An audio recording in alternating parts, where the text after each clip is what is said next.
Mesdames et Messieurs les députés, cette épreuve de vérité, comme chef du gouvernement, avec l'assentiment du président de la République, je l'ai voulu. J'ai voulu ce rendez-vous et certains d'entre vous, les plus nombreux, les plus sensés probablement, ont pensé que c'était déraisonnable, que c'était un trop grand risque. Or, je pense exactement le contraire.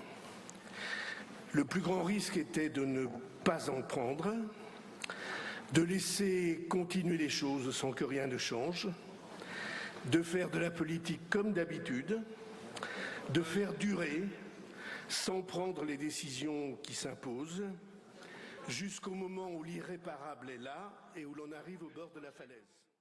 Toutes ces questions sont aujourd'hui soumises à la question dont tout dépend, à la question vitale, d'urgence vitale, où notre pronostic vital est engagé, dont dépend notre État, notre indépendance, nos services publics, notre modèle social.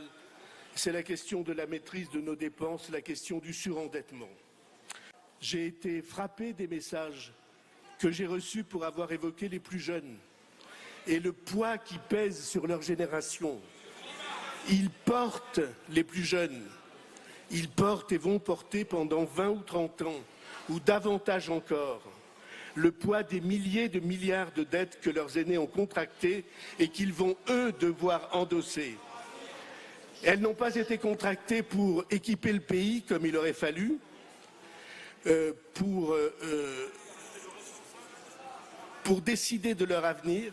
Ces milliers de milliards de dettes ont été consacrées à éponger les dépenses courantes de la vie de tous les jours qu'un pays normal devrait assumer à chaque génération pour son compte. Depuis des décennies sur ce point, nous avons rompu le contrat de confiance entre générations qui est la base du contrat social. J'ai été frappé de vérifier combien les jeunes se sentent génération sacrifiée. Ils disent « nous n'aurons pas de retraite ». La retraite, ça ne sera jamais pour nous. Et le double enjeu qu'ils rencontrent aujourd'hui, oui, oh, je sais très bien que vous voulez qu'on augmente encore les charges sur leurs épaules. Eh bien, nous croyons exactement le contraire.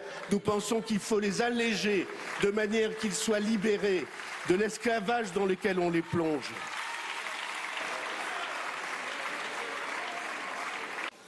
La démocratie est l'organisation sociale qui porte à son plus haut la conscience et la responsabilité.